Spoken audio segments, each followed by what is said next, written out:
মফিজুর রহমান তিনি একজন দুর্নীতিবাজ, তিনি একজন সাদাবাজ, তিনি একজন আত্মস্বার্থকারী ইউনো ছিলেন এই বিশ্বামপুর উপজেলায়। তার বিরুদ্ধে এক এক করে 2টি মানববন্ধন হওয়া সত্ত্বেও তিনি সেই বিশ্বামপুর অপসারণ হচ্ছে না।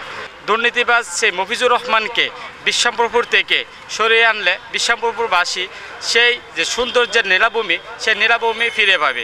সেই মফিজুর রহমানের কারণে 5ই আগস্টের পর তিনি সেই বিশ্বামপুরের হাওর বিলাস, পাহাড় বিলাস এবং বিভিন্ন সৌন্দর্যপূর্ণ স্থানগুলোকে ধ্বংসস্তূপে তিনি পরিণত করেছেন। তিনি অনৈতিকভাবে বিভিন্ন টাকা ইনকাম করছেন। অযোগ্য এবং স্বৈরাচারের দূষণ মফিজুর রহমানকে অতি সত্বর বিশ্বামপুর থেকে অপসারণ করতে হবে। যে বা যারা স্বঘোষিত সন্ত্রাসরা ওই মানববন্ধন, শান্তিপূর্ণ মানববন্ধন আক্রমণ চালিয়েছে, তাদেরকে চিহ্নিত করে অতি সত্বর আইনের আওতায় আনতে হবে। 40 লক্ষ টাকা দিয়ে ওনার বাসভবনে একটি ডাইনিং স্থাপন করেছেন, যেটা পুরোপুরি অযৌক্তিক। তাছাড়াও উনি ওনার বাসভবনের সামনে একটা গাটলা স্থাপন করেছেন, যেটির বাজেট ধরা হয়েছে 7 লক্ষ টাকা। এটি আসলে কোনোভাবেই এগুলো মেনে নেওয়া যায় না। তাছাড়াও আরও বিভিন্ন ধরনের কাজ উনি করে গেছেন। তাছাড়া উনি হলেন 5 আগস্টের পূর্ববর্তী ফ্যাসিস্ট সরকারের মদতদাতা ইউনো।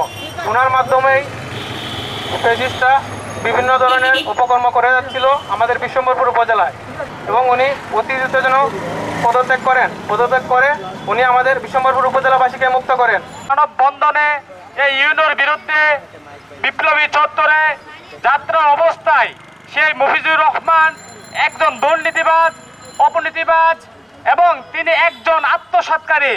তার বিরুদ্ধে এক এক করে 2টি মানববন্ধন হয়েছিল। গতকালের মানববন্ধনটি ছিল শান্তিপূর্ণ মানববন্ধন। সেই মফিজুর রহমানের কাছ থেকে মোটা অঙ্কের টাকার বিনিময়ে সেই শান্তিপূর্ণ মানববন্ধনকে বিভিন্নভাবে বিকৃতি করেছে। সেই মানববন্ধনকে তারা বিশৃঙ্খলা সৃষ্টি করেছে। আমরা জানি সেই মফিজুর রহমানের ব্যাংক অ্যাকাউন্টে 5ই আগস্টের পরে অটল পরিমাণ এবং প্রায় 67 কোটি টাকা 5ই আগস্টের পরে তার এই ব্যাংক অ্যাকাউন্টে জমাকৃত হয়েছে।